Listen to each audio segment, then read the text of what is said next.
biggest problem with these sort of clumping plants is that we draw this by drawing something such as this. The problem with drawing this is it doesn't come from observing our reference and trying to capture the effect of what we see here. This comes more from a memory and understanding of how this works. We feel overwhelmed with the complexity of this, so we create a substitute that's based on memories of this sort of thing instead of this actual thing. So let's look at a more effective way of drawing a clumping plant, such as this mass of bulbs that I came across. And this is the sort of thing that makes a great daily drawing exercise, where we just focus on one element of what might be a group of elements in a larger drawing. This way we get to focus more than we normally would, give more attention to the particular challenges of this.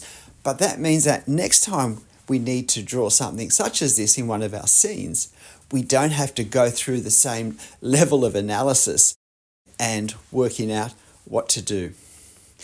The important thing is that we get a sense of the overall effect of what we're seeing. So these are long, strappy leaves that bend over basically with their own weight eventually. But some of them stand up straight and tall, the newer ones, the stronger ones, but eventually they fall over and they create this curved effect. Now, the thing with the falling over and the curved effect is that these come out in 360 degrees from either the base of the plant or the clump of bulbs or the clump of plants that are in the center. And because they're coming out in 360 degrees, we see them differently according to what angle we're looking at a particular leaf from.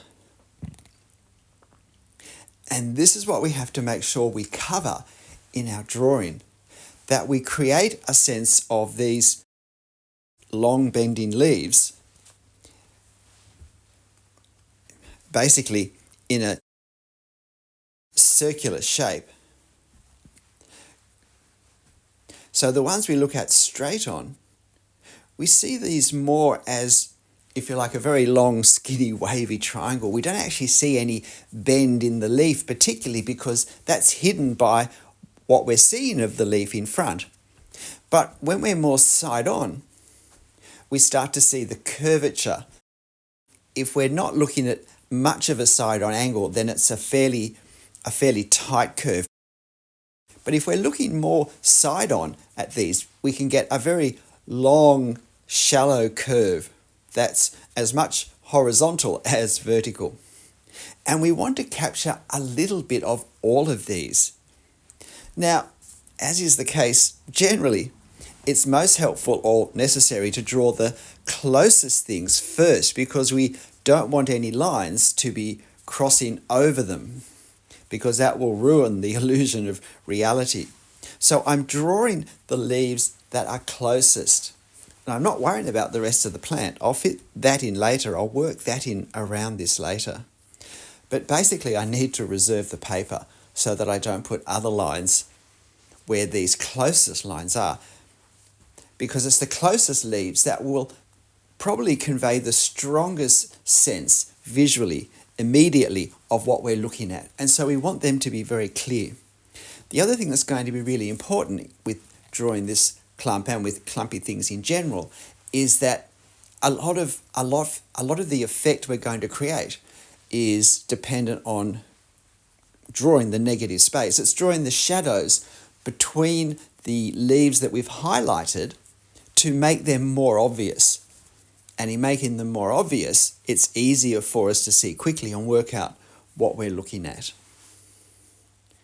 And at this point now, there's just a bit more of the same. This took me, all in all, just under 20 minutes to draw.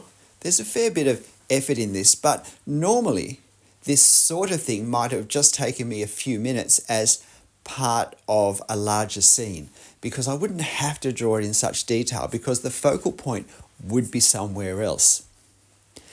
And that would probably also mean that I would be drawing this a lot smaller than what I'm drawing it now.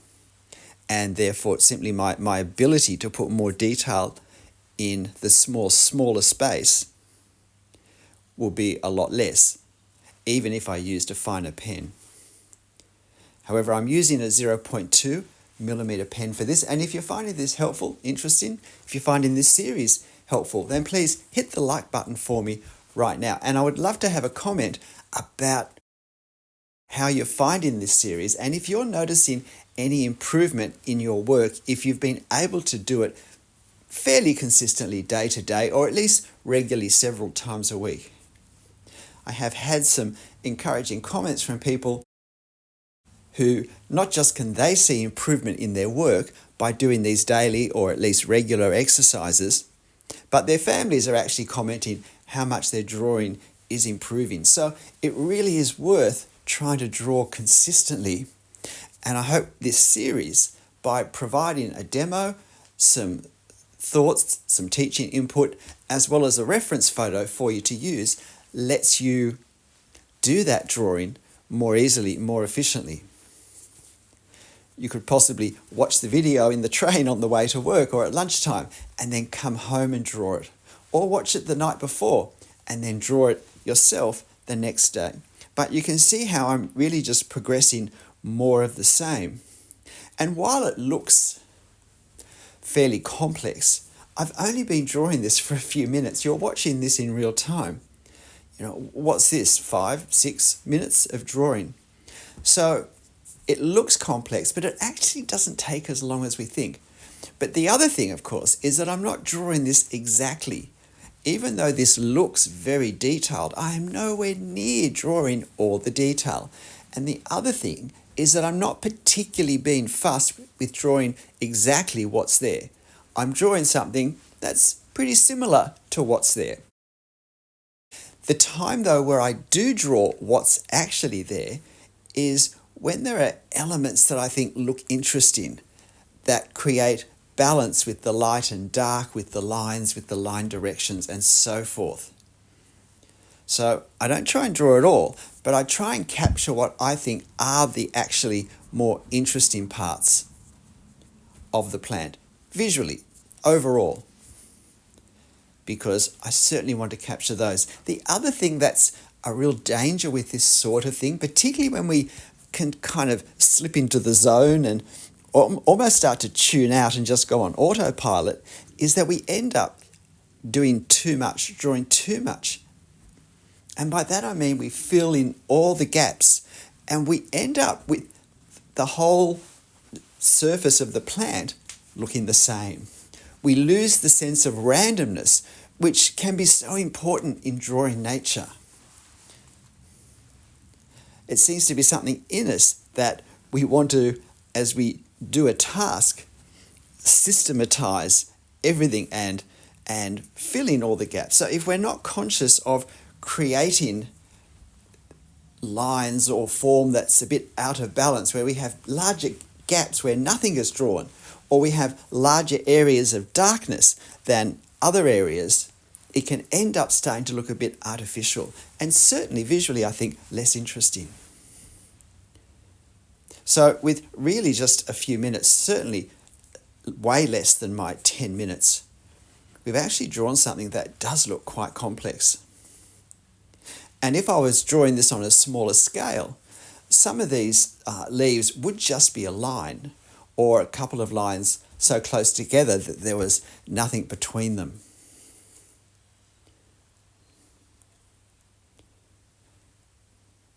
And it's helpful to make sure that particularly leaves that cross at right angles or close to at right angles with others, that they end up being sort of accurate in that the parts that are separated by leaves coming in front of them actually join up visually in a way that looks like they really do align, that they really are the same leaf, such as those two horizontally curved leaves on the left-hand side.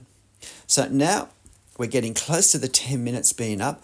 I'm now starting to add some of the values, and I am being guided by my reference in this, particularly at this stage, because this is the start of, if you like, a new phase. So I need to get my thinking into gear now with value, and also now observe the value as my focus, not the leaves and the leaf direction as my focus. So the observation I've done up till now has not been adequate for this darkness part. It's not that I haven't seen it, haven't noticed it, haven't realized it's important, but my focus has been elsewhere. So now I need to bring my focus back to look at the lights and darks, to look at the values, and to work out how am I going to do this? Because it's not just the darkest shadows that I want to draw in this drawing, although on a much smaller scale, that might be all I seek to add, just the most extreme darknesses. But it's also the fact that with a lot of these leaves, a lot of them are in sunlight, and they're the ones that we see most clearly. But there are a lot that are partly in sunlight, and then they curve back away from the sun, and so they start to go into shade. And that's an effect that I want to try and capture, at least with some of them in this drawing. As I said, the amount of detail that we try and draw, even when we're not trying to draw all of it, still depends on the overall context of our drawing.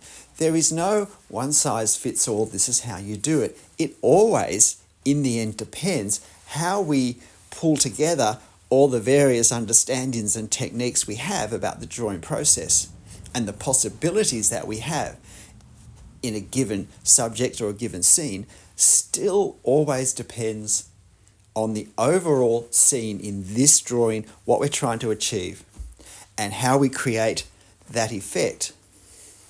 And that will depend on the size. That will depend on the attention being paid to this particular part and so forth. It'll depend on the things around it as well. But you can see now, and we've sped up to 3 times my actual drawing speed here. So here you can see I'm adding the darknesses, and I'll shortly start to add some horizontal lines, some horizontal hatching lines to add some of the darkness for the shade that the direction that some of these leaves are going in causes on them. And I do it horizontally because if I did it vertically, those hatching lines would simply get lost in all the vertical lines that are established in the actual leaves. So by contrasting the direction of my hatching, I make it clearer that this is something different than the darkness that we're seeing between the leaves, this darkness on the leaf. And notice that I'm also just simply making some of the fronds dark, and not some of the fronds, some of the leaves dark, because again, if I look at my reference, some of them pretty much are dark the whole way up. It's just the way the light's falling. Maybe it's partly the angle we're viewing the leaf from, and whether the colouring, if you like, deepens through the foreshortening. But basically I'm just working back and forth now. And really I could stop at any stage, or I could have kept going for twice as long and refined what I've been drawing more. Hope you can see the approach, the thinking, and most importantly, the fact that it doesn't really take as long as we would think to do a more effective job than simply lots of lines springing out from a central point as if they're a fountain.